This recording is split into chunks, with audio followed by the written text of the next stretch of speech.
King crab, also known as Alaskan crab or the deadliest catch. This crab can be caught in the northern Pacific waters, and I'm going to show you how to make it to perfection. Con sabor y amor. So the first thing we need to get going is our steamer.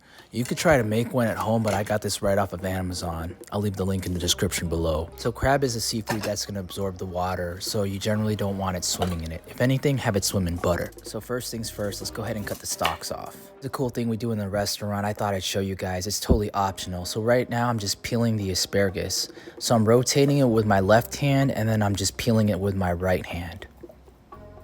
If you want to cook your asparagus to perfection, make sure you have your water going at a rapid boil. Notice how I add salt. This preserves the chlorophyll in the asparagus and keeps it green. So a super easy way to find out if your asparagus is done is just to feel on the bottom of the stalk.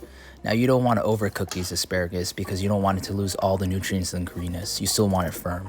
If you want to serve it right away, go ahead and go for it. But if you want to save it for later and reheat it, we're going to go ahead and shock it in water or an ice bath. This is called shocking. On medium-high heat, go ahead and melt your butter in the pan. Right now we are clarifying the butter. This is what happens when you take all the milk solids out. So as you can see, they're rising to the top, and all you have to do is just spoon them out with a spoon or a ladle. Benefits of clarifying your butter is that it burns at higher temperatures, and this could be done in advance. So now we are going to prepare the other ingredients for our butter sauce. So I'm taking a red onion, and all I'm doing is small dicing it. Just only a quarter of the onion will do. A great way of preserving the sharpness of your knife is not using the blade end when scooping up ingredients from the board. I mean, you could use as much onion as you want. And the same thing goes for garlic. So right now I'm going to put 2 cloves of garlic, but you could go ahead and put 3 or 4 if you want your sauce more garlicky. As you can see, I'm slicing the cilantro from the back end and letting the knife do work. I'm not mashing it or put too much force.